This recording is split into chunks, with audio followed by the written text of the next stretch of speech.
You know who really Flockhart. suffers? The podcast listeners, because they have to hear all of this, whereas the YouTube people just tune Skip in ahead. at this point. Skip ahead. And the YouTube people are watching this because of !Tim, who brings us the backup. The Hero Pocketeer Tim from the Learn Programming Academy. Get your !Tims out in the chat, because the Learn Programming Academy offers classes covering the entire range of programming that are easy to watch for all skill levels and they're almost all $20 or less. And I pretty much can guarantee that one of those will allow you to autoplay the dancing baby gif from Ally McBeal on your website.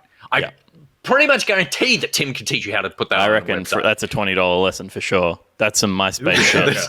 I'll tell you what, that's $20 is probably overcharging for what that service is. But what do I know? I'm not a programmer, but I could be if I headed to lpa.dev/backpocket to download the custom Backpocket info guide on everything Tim has to offer and become the coding genius I didn't always know I was. All right, let's get into it with the real stories. None of this anti-vax Calista Flockhart shit, which, I just want to say, anti-vax - Calista Flockhart. I'm not joining those two things together. They were just like two of the things that we spoke about this morning. Remedy is working on a new, bigger budget Control game with a multiplayer spin-off. Look at that. Andy Chalk from PC Gamer writes that Remedy announced today it signed a deal with publisher 505 Games to develop a 4-player PvE spin-off of Control, codenamed Condor. Quote, we have successfully collaborated with 505 Games for over 4 years and have both become stronger in our respective fields. We're happy to extend and deepen our partnership, Remedy CEO Tiro Viratala said. This new agreement supports Remedy's aims to expand our games into long-term franchises, create benchmark-setting games, strengthen our commercial capabilities, and collaborate with great partners with whom we can succeed together.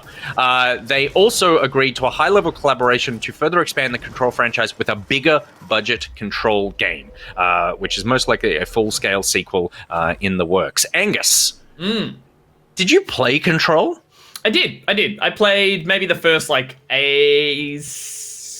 hours or so. I got to a couple of the hisses, and I really enjoyed what I played. It was a bit of a slower progression than I was hoping, so I dropped away, but I've loved every minute of it in the lead up, and I respected the hell out of how it looked and played and sounded and everything about it, which makes me think that a bigger budget one, this felt pretty big budget. This didn't feel I mean, I don't know what they could add outside of a different story and everything like that in terms of polish. It's a very polished game, and I'm sure it'll get polished-er.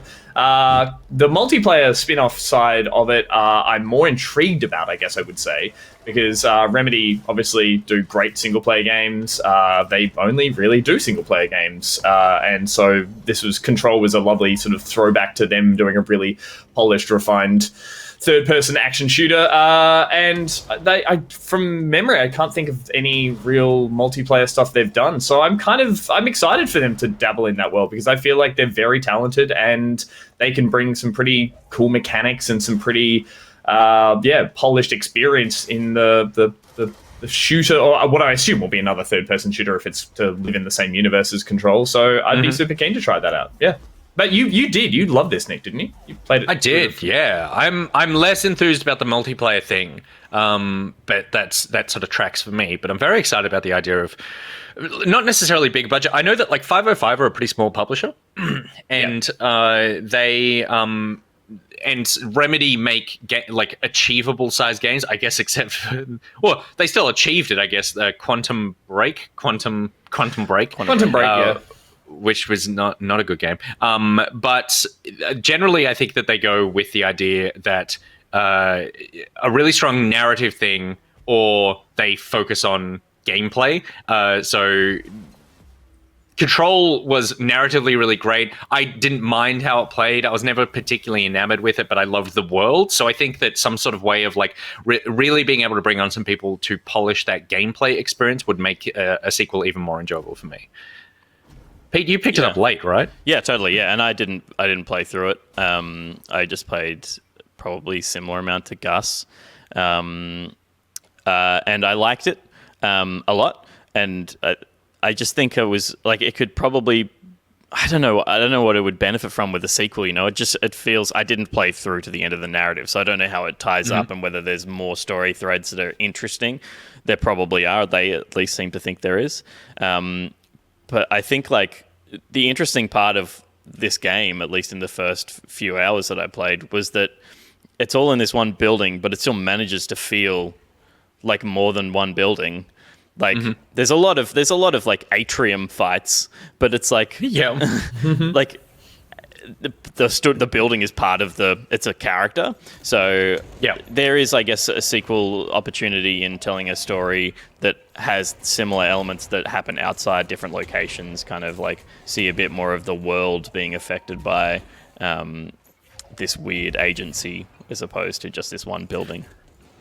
Totally. Yeah. Well, because the building, I was going to say, I would imagine it's not. It feels like they were building a universe here, which is much larger outside of this one environment. But I kind of would go on a hunch and say that I feel like a sequel would be of a similar kind of enclosed. It's Die Hard 2 in the sense that it's like we're going to keep the everything happening within a singular space that feels really expansive once you explore it. But I feel like they could be telling a parallel story. Again, I didn't see this through to fruition in terms of the ending and know what happens to the protagonist and the main sort of narrative lead and stuff. But I do imagine that this is something that could have, its tendrils outside of this one office building, and there's it was so obscure. Like, I'm trying to remember back, and I imagine, Nick, it might be the same for you. Like, it was such a strange way of telling a narrative and setting it kind of like a location and powers and tying it all together that was continually intriguing. So I feel like they could be very clever about that rather than just being like, she went to another building, or once she got outside, other shit happened. Like, I feel like they would be much smarter than that, because they at least seemed very switched on with setting a very moody and atmospheric kind of story in this first game. Yeah, although I would say that, like, Jessie, the main character, is interesting, I suppose, but is more interesting because of how she's just taking everything about this weird ass, like the oldest house building and the agency in her stride.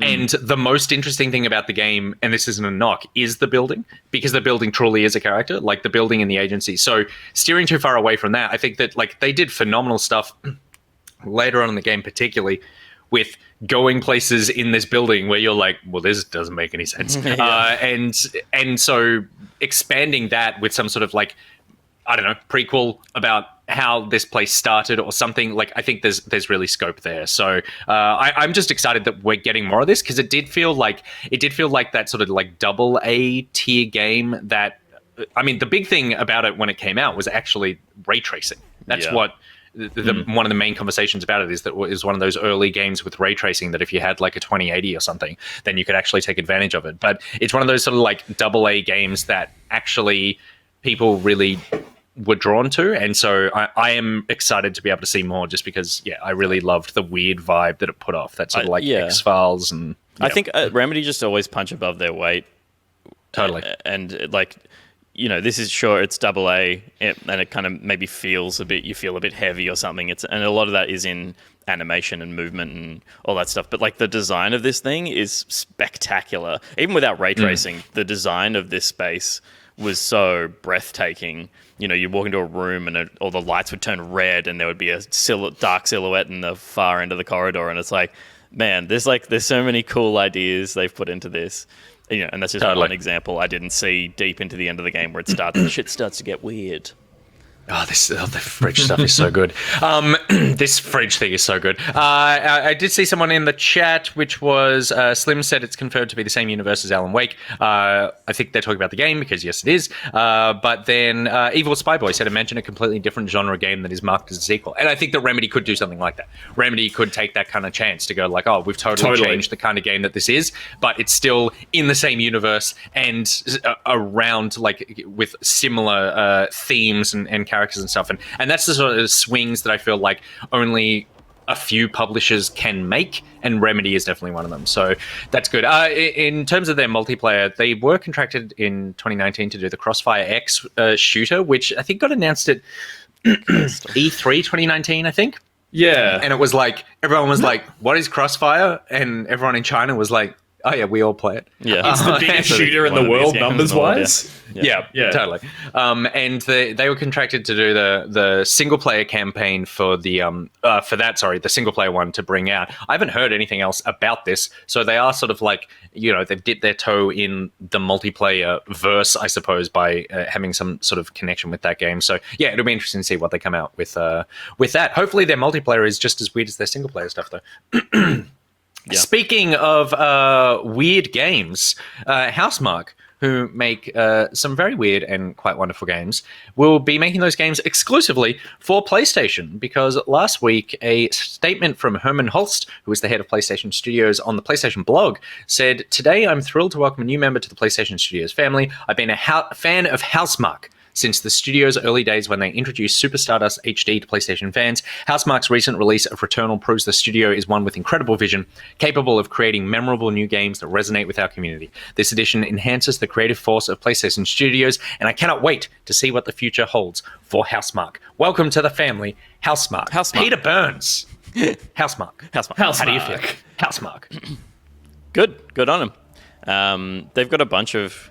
The thing that's, like, maybe missing in Sony's first-party lineup at the moment is someone to just pump shit out. Yeah, Like, Naughty Dog don't do to not that. take 7 years Guerrilla to make don't a game. do that. They've got all these studios that make these big, beautiful things, and it just takes time. And so hopefully Housemarque is one of those teams that can turn around a game every 2 or 3 years, because they've got fun little ideas all the time, and they don't need to be Returnal big. Maybe with Sony behind them, they can expand their team and have a team working on the next Returnal and a team working on the next Resogun, and get a lot of smaller, cool ideas out to PlayStations. Do you think this was like a period when, like, if you wanted to get signed by Sony, bought out by Sony, you just needed to be in this first wave of exclusive games that come out on their console? Because there's not a lot, and like the first one that comes out is Returnal. People like, it's really good. It's stirring up a lot of interest around PlayStation, because not only is it a great game, but it's like one of the few games that you can get that's a PS5 exclusive. And Sony are like, we want that, we'll buy you. And it's like, right now, the next person to make a PS5 exclusive, it's like, bought by Sony. Like, it just feels like it's a great it's a great progression for the studio, but it's also just like, it feels like on the back of this game alone almost. Well, I mean, they've been one of those weird studios that have felt like a PlayStation exclusive, a PlayStation first-party studio for years, without being because they almost only put out PlayStation exclusive titles, but they are not. Like Super Stardust HD was PlayStation 3, Portable was for PlayStation Portable. They did Delta for Super Stardust Delta for PlayStation Vita, Resogun for PlayStation 3, 4, and Vita, Alien Nation, Super Stardust Ultra VR for PlayStation 4, Next Machina and Matterfall were PlayStation 4 and PlayStation and Microsoft Windows, and then Returnal was PlayStation 5. So yeah, one of those studios where you go, oh yeah, they got to be owned by Sony, right? It's almost like Sony. What's the expression?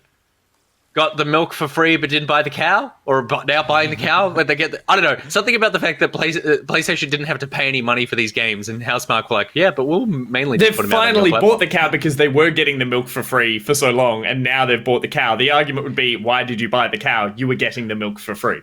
Because Microsoft's opening a fucking dairy. And so apparently there's been some reporting around that, like, if you are a game dev, now is the best possible time for you, because you are probably being approached to be purchased by someone. That Microsoft is trying to snap everyone up, and so therefore it's like there's an arms race now of trying to get the other developers, if you're PlayStation or... well, Nintendo, I suppose. But it's also a big deal for Housemarque, whose games I love, because they came out, was it last year, the year before? With it was in 2017, so it was a couple of years ago. Oh my God, it was 2017? Oh my God, what's happening in my life? They put out an article called Arcade is Dead, which was basically them saying that they are done making Next Machina, Super Stardust, the kind of bullet hell arcade shooter games that they were known for making, because they were like, we keep making them and not enough people buy them, and so we're actually going to move away from that. And then a couple of years later they put out Returnal, which is which is very different than what they've normally seen. It's but a if you 3D just arcade move the shooter. camera up, Well, you talked then about this you're back. especially when we were playing it at the beginning. It's like they tricked people into playing an arcade bullet hell shooter by dressing it up as a third-person action control-esque adventure game, and it's like, oh no, actually the combat in this is incredibly different to what we've experienced and heaps of fun. So they've clearly taken that mantra or that messaging and gone like, well, we need to be smarter about this than just pivoting to a different style of game altogether. They also have Sony saying we want arcade shooter games potentially now as well, so they might have to go back on their word there if they're asked to kind of turn some stuff around. And I have faith I mean, that it back will on be their good word all the time. Yeah, and back on their word insofar as they're like, we want to keep doing this, you're just not buying them. Now, totally. potentially, they do actually have, because they put out a statement which said, we can't wait to, where is it? Anyway, the co-founder and managing director of Housemarquee put out a statement, and in there, they said something like, this will help with the stability of our company, and I think, and they've really been one of those companies where it feels like they're always on a bit of a knife's edge in terms of like they live release to release. So if now they don't need to worry so much about money, and Sony are like, well, actually we need to cultivate a bit of a different personality than Microsoft. Microsoft have bulk, we need to go with quality. That's been Sony's thing for a while now. But particularly with something like Game Pass, like you look at like Dungeons and Dragons, is it Dark Alliance? What's the one that everyone... Dark Alliance, Yeah.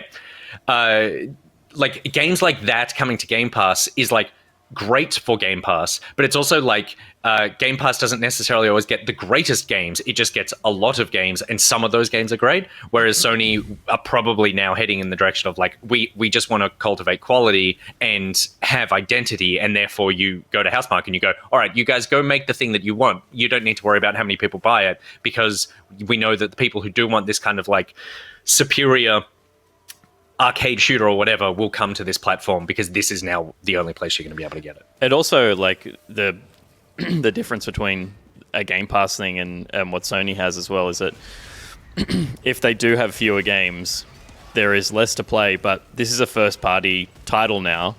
Say Returnal is. It's technically not, but whatever they release next is. And then it's like, that's... Sony has an incentive to promote it on everything, right? It's like that's how they get that push that they need, where something like Dark Alliance gets pushed on Game Pass, and that's great for the developer as well, because heaps more people play Dark Alliance than we're going to, because it's available to them on Game Pass. So it's a different way to achieve the same goal for a developer, is to be at the front page of this big storefront as long as you can be, and being a first-party title, this thing, you know, whatever Housemarque do next is going to be pushed hard by Sony. So I see a good future for Housemarque under the Sony umbrella for sure. Yeah, which is super good. I'm really happy for them. And you're right, like D&D gets its time in the sun for like a week before the next Game Pass update, and now all the new stuff is there. Whereas totally. This sort of game sticks around for a while as being the premium title that Sony are hawking for a while. Speaking of premium titles, we may be getting a new Silent Hill game, 100%, absolutely, probably, according to Chris Scullion from Video Games Chronicle, who writes, Konami and Bloober Team have signed a new strategic cooperation agreement that will see the companies create games together. The new partnership between the Silent Hill publisher and the Medium developer will include, quote, jointly developing selected contents and exchanging know-how, according to a statement released by Bloober Team. Which seems like developing selected contents and exchanging know-how. Like, I don't... Exchanging know-how is like the softest and the lightest way of summarizing the way of... It sounds like handing over Wi-Fi passwords. It's like totally. Yeah. It's like exchanging know-how is what you do. Down the hall to your right. Yeah, it's what you do when you go to an Airbnb and there's that folder on the hall table that's like, here's everything you need to know about the place that you're staying at for the weekend. In a separate press release, Konami said it was, quote, excited to work with Bloober Team and other highly regarded development partners to produce games from existing existing and new IPs, and according to people with knowledge of Bloober's plans, one of its projects that they are working on is Silent Hill related. However, Video Game Chronicle understands that Konami has already outsourced at least one other Silent Hill project to a prominent developer in Japan, and there could even be more developers working on their own projects. So we've gone from 0 Silent Hills to still having 0 Silent Hills, but potentially having multiple Silent Hills. And I like to think that many hills. A range, it's Silent Range. And I like to think that they're not going to put them all out, but they're basically going to force them to compete. And they just go, we're only going to release the best one. And I think that's a really sustainable way to create video games. You're in direct competition and flicking the fight. This is good. This is sorry, not the your weird like arena of Silent Hill death that you were pitching before, but this is I think someone like Blooper Team are like the perfect people to make a Silent Hill game. We played a little bit of the medium, and it just basically felt like it felt like a Silent Hill game in its spiritual sort of like kind of sense. They're such good. Like their previous titles, I think it's like Layers of Fear, and they did one that was like a cyberpunk horror game that I never played that looked really cool. But they are definitely the people to.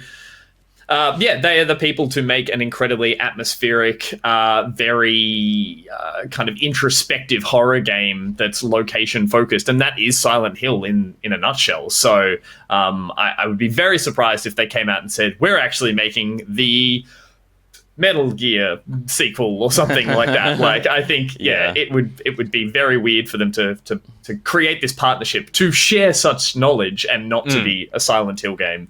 Observer is the game that you were thinking of. Yes, that's the one. With Rutger Hauer on the cover. So I think this is great. I don't know. It's a weird history because the Silent Hill series, like the last, I'm guessing like 3 or 4, the originals were developed by Konami, but then there were different spin-offs. There was like Downpour and The Room and all those kind of things, and it was like a branding that then got like sort of scattered to other developers to make sort of different interpretations of the series. So I think that probably got a little too frayed, and everyone's been hanging out for kind of someone to hit the reset button, I guess, with the Silent Hill series, and I think these guys have proved. We almost had with buddy PT. And what's his face? And the Silent Hills demo that Kojima put together with Norman Reedus. Norman Reedus wandered straight through the town and went off to the mountains and decided to deliver packages instead. But we got so close to a reset of that kind of series, and I think these guys... I reckon the medium was almost like a proof of concept, or intentional or not. It's definitely the reason that Konami are on board with them, and I can't wait to be scared by it. Yeah, and like I played through the medium and really enjoyed it. And it, again, felt like a AA game. It felt like it could use a bigger publisher behind it. I mean, bigger than Microsoft. But maybe the Silent Hill IP is kind of all they need to really spark out. And, they've done a pass of a game like this. It did some really interesting things with technology that Silent Hill does do. Going between Dirty Realm and Normal Realm and that kind of stuff. Dirty Realm. Dirty Realm. You've entered the Dirty Realm. Bring your Kleenex. This feels exactly what Konami is going to do. Absolutely. So I think they have a lot of potential to pull off something really special on their next try. And if it's got the Silent Hill IP attached to it, it could be like really, really cool. I feel like that was what was missing in the medium, was some sort of pre-existing lore and character and mythos. Like it was very ambitious in what it was doing, considering that it was basically starting a fresh IP and a fresh character in a new setting with these powers. And I think it was effective at what it did. But there's nothing quite like diving into a kind of like, familiar territory of sorts. And I think Silent Hill is the perfect kind of game to tie your horror to make it feel a little more like video game. To tie to the history of video games. I feel like that will do something for me. Guillermo del Toro was going to do PT as well, and he went off the Halo movie. No, I just meant like that they definitely just went, Death Stranding. Let's go do it. Yeah, no, totally. So crazy. Yeah. It's even the same character model. It's insane. Yeah. Well, there's only so many ways that you could make Norman Reedus' face not look like Norman Reedus, right? I don't know. Have a shave? Jesus, mate. No, he's a dirty boy. In a dirty I really liked Layers of Fear. Yes.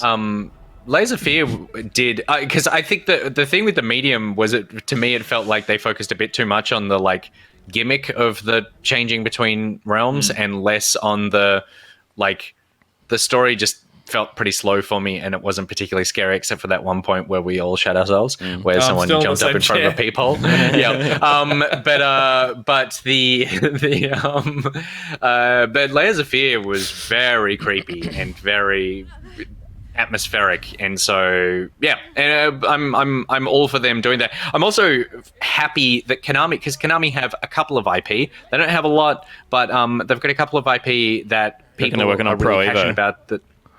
Yeah, totally. The people are holding that people are passionate about, that they've been holding on to, and historically have been sort of like very against people coming in with not even different ideas, but just ideas of what to do with this series. But given the disappointing performance of Metal Gear Survive and Contra Rogue Ops and stuff, apparently the company is now more willing to go, maybe we don't know what's best for us, and maybe some people who have been inspired to make video games because of the games that we used to put out are actually the people that we should be trusting with our IP. So we'll see what happens there. The one last point I just want to add is that, like, now that I'm looking at the footage and remembering this game, I'm like, this almost feels so close to Silent Hill that it's weird that they're gonna, like, I want them to do something at least a little more interesting with that, because Silent Hill quite literally is just moving in through a haunted town that, like, you can step in and out of another realm that kind of mirrors what is there in real life, but it's a dirty zone like we talked about. It's like, the more I see the medium, I'm like, my god, it wasn't just like sort of homaging, it was pretty much the same thing, just with a different kind of like mechanic to get you there. I'm like, I wonder if for the developers, they're either like, we're either really good at this, or they're like, Konami, like, you basically made this game, make it again, but just, yeah, I don't know. Now that I'm looking at it, I'm like, it feels a bit too close to it already. So I want to see an interesting spin on Silent Hill if they're going to bring it, you know, back from the dead, so to speak. They're like, the only way we're not going to sue you for copyright infringement is if you agree to this ludicrously low deal to make a new Silent Hill game. Totally. Yeah, well, we'll see. Good. Well, speaking of Kojima, apparently, according to Jeff Grubb from GamesBeat, Kojima has written on a piece of paper, and so has Xbox. And that is, that's as binding a deal as I can think of. Hideo Kojima and Microsoft have signed a letter of intent that states the two parties intend to work out the details on a publishing agreement for a new Xbox game, according to sources familiar with the matter. This is a key step in negotiations between the Metal Gear Solid creator and the Xbox company. This signifies that both parties have agreed to a generalized deal while lawyers continue hashing out the finer points. We've spoken about this a couple of times, and this is more like an update to this story, which is, like, we've signed letters of intent before. A, they could be total bullshit, because you can intend to do anything. But B, it's also like, this is basically us just saying we would like to continue having the conversation about what we would like to do. But it is leading more and more credence to the fact that Angus Ronham's favorite developer, Hideo Kojima, and Peter Burns' favorite platform, which is Microsoft Windows PC, might be coming together. Yeah. Exciting times. It's always exciting that Kojima has potentially another project in the works. I don't care where it lands. Like, he's just got weird ideas that it's amazing that he makes stuff and people let him do it.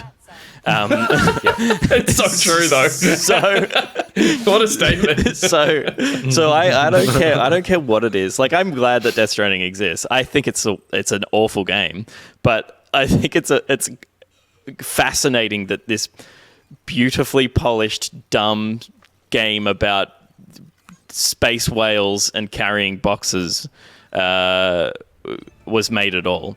And so I hope the next thing that he does is just as Hideo Kojima as everything else he does, and he titles himself 12 times before you see any gameplay as, like, created by Dreamt Upon a Dream by Hideo Kojima. It's like he finds new titles for himself every release. Yeah, I guess what I no, Peter, I grow tired of our battle. It is an amazing game, and I want you to play some of it in the same way that I will take on a shit game that you love, and I feel like I will put more time into it just for you to understand what it is. I played 10 hours of this. I'm not going to play anymore. So you're at the main menu. Yeah. You've entered your name. This should be a bet. We should do a segment where there's some sort of game, and then whoever loses the bet ends up having to play through the entirety of a game of the other person's choosing. Continue. Didn't I? I came up with this segment. I said we should make a show called Three Men and a BB, and I was going to carry you guys through this game. Do you know? I made a logo for it. I know you made a logo Three for Men it. and a Baby. You did make a logo for it, didn't you? Do you have that did. logo on your computer? Is there? I Can we bring that up for the viewing audience? I can find it. I'll find it. in the Oh meantime. my god! I forgot about Three Men and a Baby. Is it on the local Hey, machines? it's all coming back to me now. This was the main thing that Gus. This was like the first thing that Gus pitched. Yeah.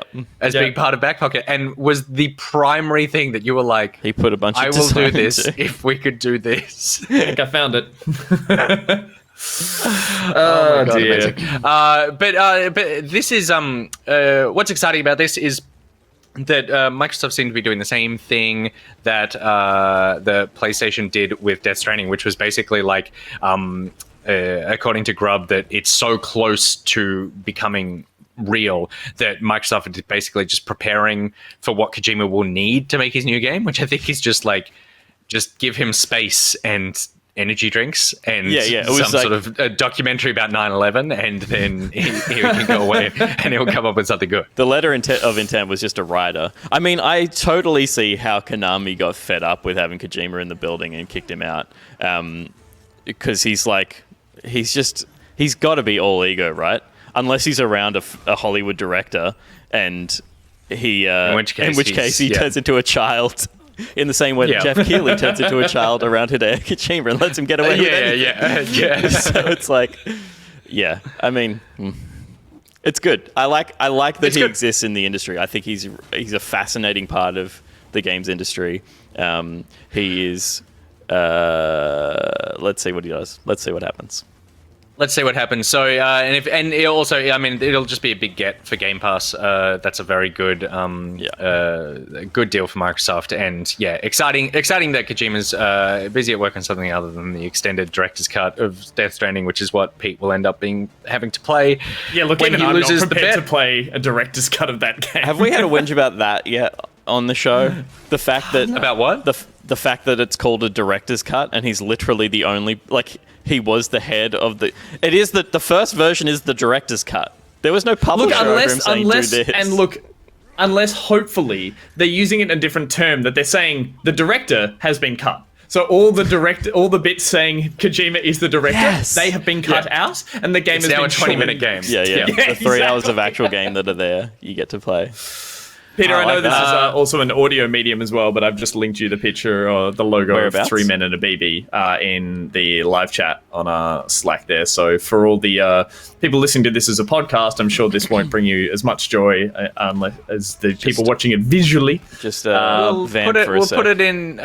Ben will put it somewhere. He'll put it on the Discord, or he'll put it on Instagram or Twitter or something. If somewhere it gets enough votes, we'll make it a real show. Yeah, I was like, somewhere where it's not displayed in a way where it feels binding, but instead displayed in a way that feels like, there it is. There you go.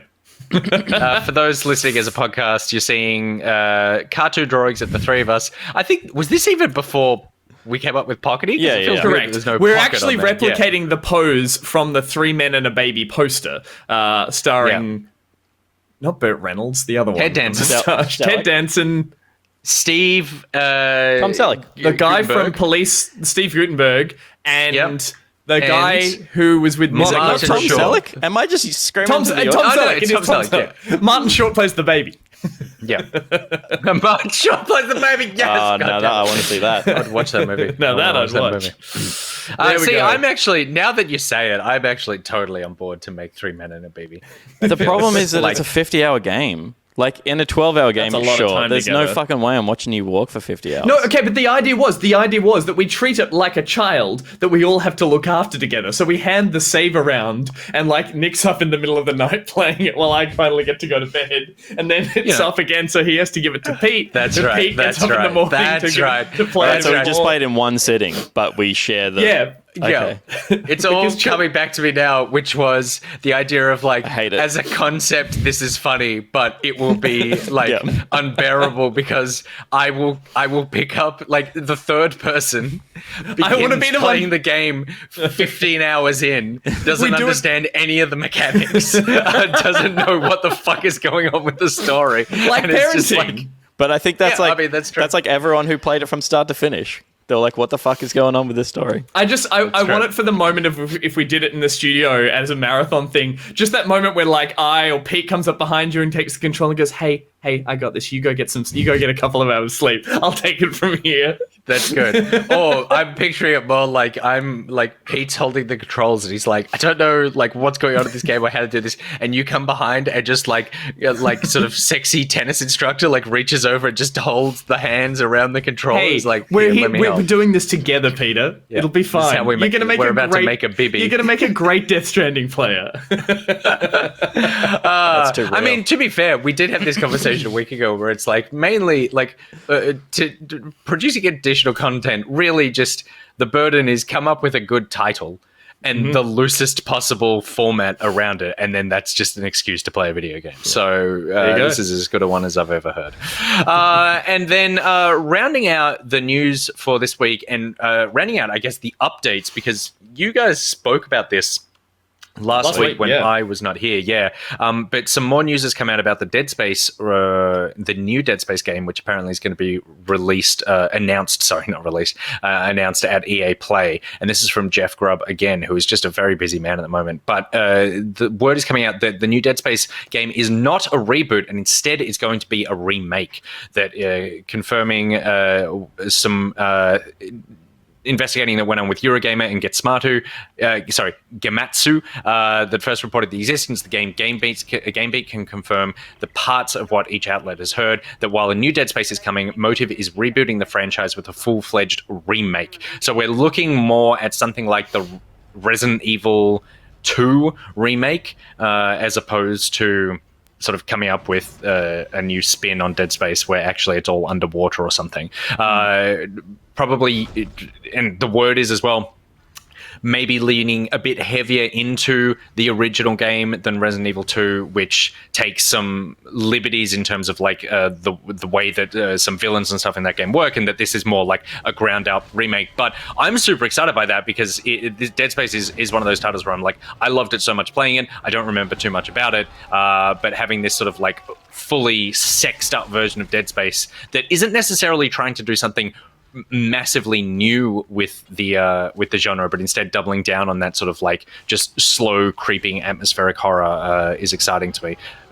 Pete, you're my Dead Space homie. Dead Space homie, Co-parent. Thank you very much. Do you like the idea of a remake more than a reboot? I think I would have preferred a reboot than a remake. Sorry. I'm sure this audio isn't coming through. They've said they're Huge, rebooting it with a remake, so you would have like. I would have liked a different story in the same. Yeah. The solace that I take is Callisto Protocol also is in the works. Protocol or Project? I think it's Protocol. Protocol. Callisto Protocol was announced or teased 6 months ago now. It's the lead devs from Visceral who made the original Dead Space. So there's also like 400 videos on YouTube that are like, here's the 40 things you missed in this trailer that ties it to Dead Space. Oh, and I mean, it's like it wore it on its spine, so to speak. Sure. It was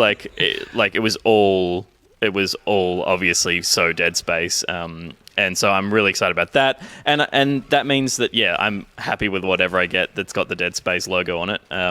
I think they'll do a great job. I think the first Dead Space is the best in the series.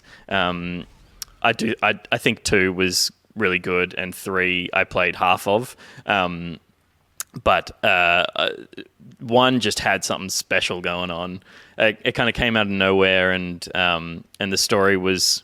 I mean, I guess the story was pretty tropey, and there's a fridged partner in this, but mechanically was really interesting.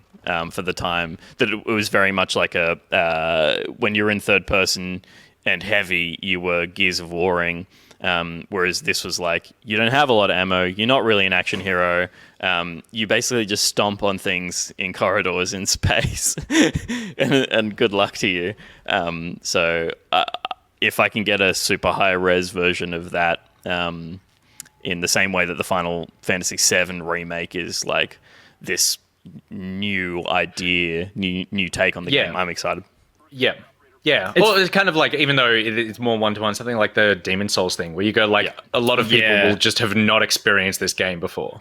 It's funny, isn't it? Because like mentioning something like the Resi 2 remake of sorts, it's like there was obviously a massive graphical upgrade there, but then you did have some tweaks on the gameplay in terms of like cutscenes and new camera angles and all that kind of things, just like some quality of life to actually make it playable. Whereas I feel like mechanically this game will and should play exactly the same because it holds up. And it's one of those games that for the longest time I've been like, you could go back to this game now. You could go back to this game now. Graphics haven't gotten so much better that this looks dated. And I will say, like, art direction wise and you know, design wise, it doesn't look dated. But my God, like when you do see, you know, the sort of volumetric lighting effects and where we've come now with ray tracing, all that kind of stuff. This is a kind of world that could benefit massively from heaps of that stuff. Like, it has such a strong push towards like dark space lit interestingly with neon lights, with your HUD lighting up, all that kind of stuff. It's one of those things that up until you see what they're going to do with it, hopefully visually, I think you'll be like, this doesn't need it, and then a side by side will be like hopefully chalk and cheese, because I think the shine this game, the buff up this game, the glow up this game could be insane. Totally. Yeah. So it's not going to be long now. I'm so happy. I know. And we're going to be talking about it for a while, because EA Play is coming up in like a week or two, and basically every indication is that this is now going to be revealed there. So that is super exciting. Yeah, I am. So, I'm going to wait to go like, gosh, it looks pretty now. First scene, nope. I also liked at the beginning of this conversation, I did see in the chat that someone said that Whimsy Bobbin said, my 5-year-old is convinced Nick is either standing or levitating because she sees no evidence of a chair. And I will confirm that I am levitating. But as I read that, it was just screaming limb monsters being torn apart by some sort of like mining tool. And I was just like, well, I hope the 5-year-old's enjoying that as well. I'm glad that they're focusing on me over the horrible visceral action happening on screen. And that is literally all the video game news that happened this week. You are all up to date. There's nothing else you need to know.